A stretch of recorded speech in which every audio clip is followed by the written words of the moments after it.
Hello, and welcome to this 18th lecture on Chapter 17 of Kotler's Marketing Management Driving Growth in Competitive Markets. So, this is the part 7 of Kotler's Management, 16th edition, Managing Growth. And in this lecture, we were going to cover the Chapter 17 by recapping the concepts taught, driving growth in competitive market, then answer any questions that have been asked in the end of the chapter, and give you the answers to the cases that Kotler has given in the form of the submissions here, assignments here that you need to work on and tally your notes with us. Kotler begins by talking about how can you assess growth opportunity, and he talks about assessing growth opportunity includes planning new businesses, downsigning is terminating old businesses. And if the first point of assessment is to identify, see the future desired sales versus projected sales and see if there's a gap. And if there's a gap, we'll need to develop or acquire new businesses to fulfill it if you want to achieve your desired sales. Two main considerations in assessing growth opportunities: types of products and markets a company should focus on, uh, and the ways in which company can manage its product market growth strategy over a period of time.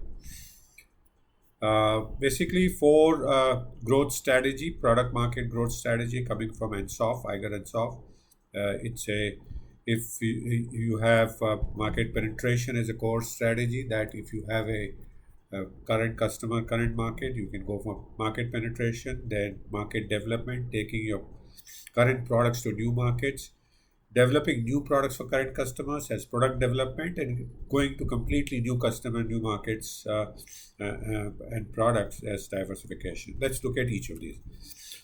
Market penetration strategy involve growing sales of current offering to existing customers, is the best in terms of implementation, easiest to implement. And in this, you encourage your customers to buy more by demonstrating the benefits of your product. Also, you can identify new users for the current products and educate customers to use these products to fulfill different needs. Market development strategy involves developing new markets for current products, identifying potential user groups in the current sales area, seeking additional distribution channels by adding mass merchandising or online channels, or looking at the channels that you're not present, sell in new locations in home country or abroad. Product development strategy involves developing new products for existing category by developing new features, offering different set of benefits at different price tiers. You may not be present in certain price tiers, so you can look at those tiers. Researching alternative technology to develop a viable substitute for the current product, which could be either superior benefit or low cost. Diversification strategy, he says, makes sense when good opportunity exists outside the present businesses, and this opportunity is highly attractive and company has the right mix of strengths to succeed. Important. Several types of, he talks about three types of diversification: concentric strategy, where new products have the technological or marketing synergies with existing product lines, even though they may appeal to different customer groups, but you have some synergy. Horizontal strategies are complementing product, though they may require a different manufacturing processes. And conglomerate strategy, when new businesses with no relation to its current technology, product, or markets. He then says that in all of these four markets, in some of these four markets, you can use either growth can come through mergers and acquisition or internal development. Now, the internal development is you can grow through internal development. Is essentially for market penetration and market development. You have current products, and you can either grow that by internal development or getting new customers. For the new product development, the product development diversification can be done through either internal development or mergers and acquisition. So both options are possible in that case. How can you grow through mergers and acquisition? The three ways to grow within an industry. He talks about backward integration, backward M&A, in which you acquire one or more of the suppliers; forward M&A, in which you take on, you get hold of some of the wholesalers and retailers, and horizontal, where require one of your competitors, one or more of them. He cautions that horizontal M&As always don't work, not don't always work. Sometimes they fail. In addition to considering new market opportunity, need to prune, harvest, or divest of what he calls tired old businesses that have stopped contributing to growth and profitability to release needed resources. More diversified companies need to downsize the businesses to divest of business units. Growth through innovation and imitation. He talks of this interesting thing. He says that strategy of product imitation can be as profitable as innovation. So innovative innovation imitation is where you can copy or prove a innovative product introduced by a leader. Also can decide to follow rather than challenge a market leader by presenting similar offers. He says followers must know to hold current customers and win a fair share of the new ones, and they can bring also distinctive advantages to the target market while defensively keeping costs low and quality high. What are the follower strategies? And he talks of three: cloner, imitator, and adapter. Cloner is the one who emulates leader's product name, packaging with very minor variations. Imitator copies the things from the leader but differentiates in packaging, advertising, pricing, or location. And the important thing for imitator is not to attack the leader aggressively. Adapter takes on the leader's products and adapts or improves it. So there are significant improvements he does. He can choose to sell in different markets or the same market, and he normally grows to be the future challenger for the leader. The gaining market position is critical for a leader. So it basically he defines the market position in terms of three dimensions: share of market, in terms of percentage of your revenue or unit volume as the percentage of total revenue of the market or units sold in a specified market; share of mind, number of percentage of customers regard company as the first company that's come to mind, top of mind awareness, percentage of that within the industry. Share of heart is percentage of customers who name the company as the company from which they would prefer to buy. They like the company. Market share typically reflects the share of mind and heart. He says there is a correlation between the three. And the companies that steadily gain mind share and heart share will inevitably gain share of market and profitability. So the route to gain market share is to keep gaining mind share and heart share. How do you gain market position? He outlines that market share has the largest market leader has the market's largest market share. Usually leads in price changes, new product introduction, distribution coverage, and promotional intensity. And these are the things that a leader should continue to do. To gain and defend market position, the firm might find ways to grow sales from current customers by doing any of those that we talked in the previous point. Expand total market demand by creating new products and protect its market through effective defensive and offensive action. And he then offers to look at each of these strategies in more detail: growing sales, expanding total market, etc. So growing sales to current market, he says you can do that by increasing the amount, level, or frequency of consumption. Can boost the amount through packaging of product. Larger pack sizes normally lead to higher product consumption from consumers. Ready availability also can increase consumption, and he gives example of the drinks. Pepsi, if it is available, is likely to increase its sales.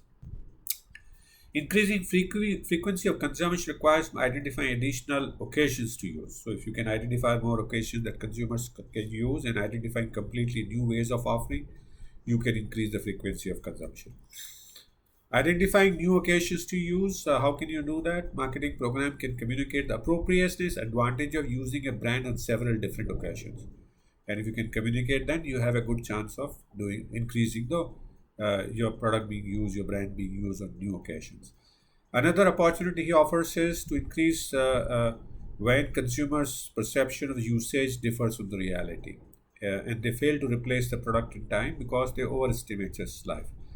Now, what are the ways you can make sure that the products replace the product in time? One is to offer them in a particular holiday, event, to a time of the year, the offer the offer to replace the product at a attractive price or with some promotion.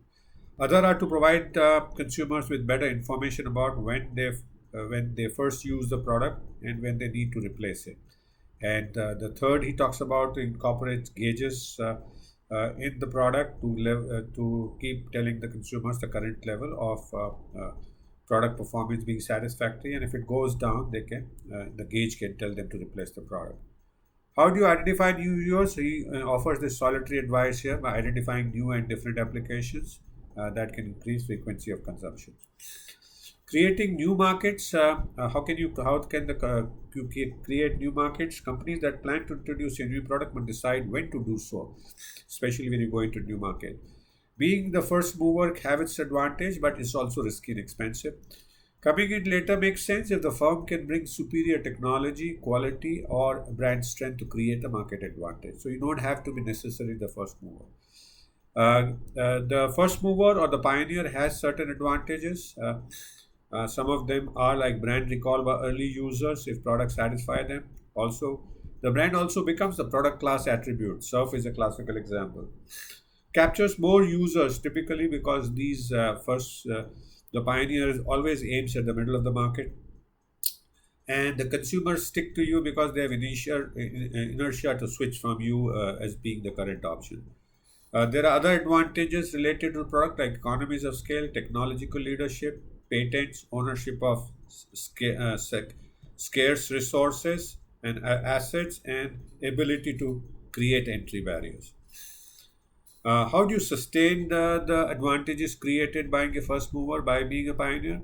The five contributing factors, he says: vision of the mass market, persistence, relentless innovation, financial commitment, and strategic assets.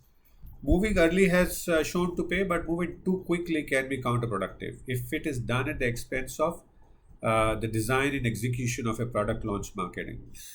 Pioneers fails to sustain because of too crude new products, improper positioning, launched before there was a strong demand, exhausting product development costs, lack of resources to compete against the larger firms, and managerial incompetence or unhealthy complacency. Uh, he then talks about niche markets and he says, how can you identify niche markets? Being a leader in small and niche market is alternative to being a follower in larger market and a profitable alternative. And he says niche markets become highly profitable through higher margins by better serving the needs of the customer, charging premium prices along with low manufacturing cost and strong corporate culture and vision. There are two types of specialization possible in niche markets: customer specialization. You specialize in one type of end use customer, and second is product specialization. You carry or produce only one product line, and that you offer to different customers. How can you expand existing markets? Dominant firm usually gains most when the total market expands. A leader should look at new customers or more usage from existing customers. A company can search for new users among two groups. One is people who have never used the product service, the new market segment category, and those who live anywhere else, somewhere else, like geographical market expansion strategy. And leveraging new customers, firms should not lose sight of existing one because that happens when you start losing existing one. And there he talks about, he goes on to build on that and says, how can you defend your market position?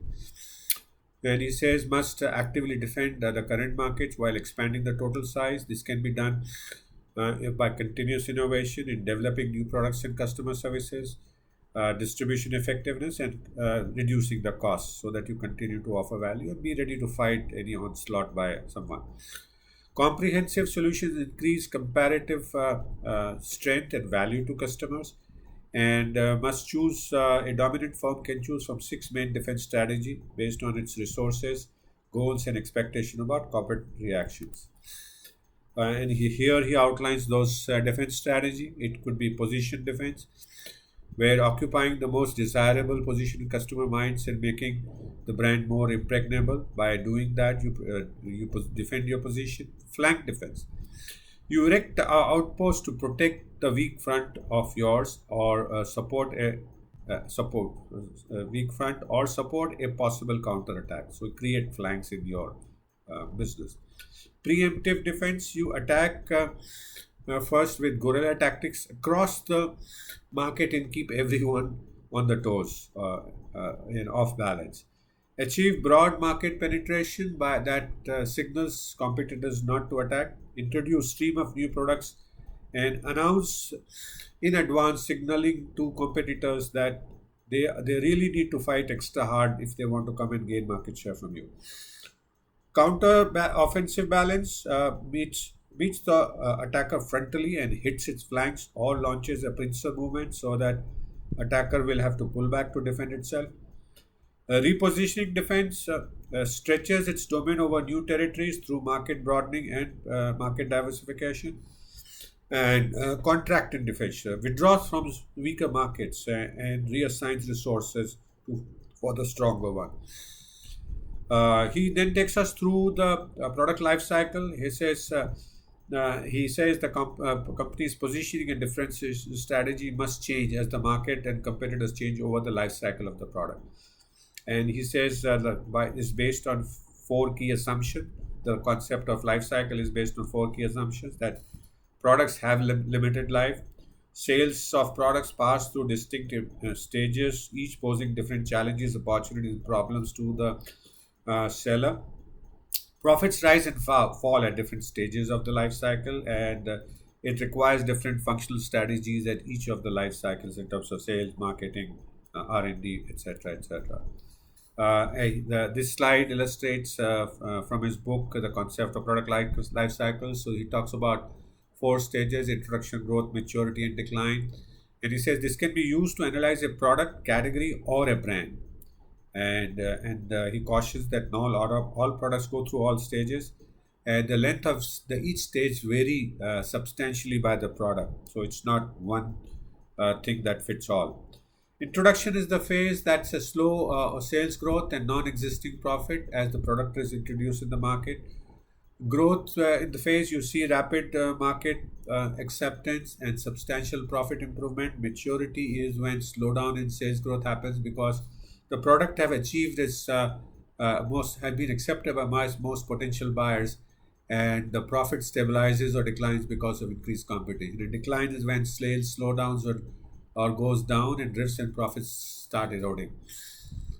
And then he has a very it's a populated chart, but a very nice and useful summary of the characteristics, objectives, and strategy for each of the stages. He defines what are the characteristics in terms of sales, cost, and profits, customers, and competition. What are the marketing objectives, and what are the strategies from product, price, communication, and distribution. So that's a very nice chart that you can look at in detail and go back to reading in that.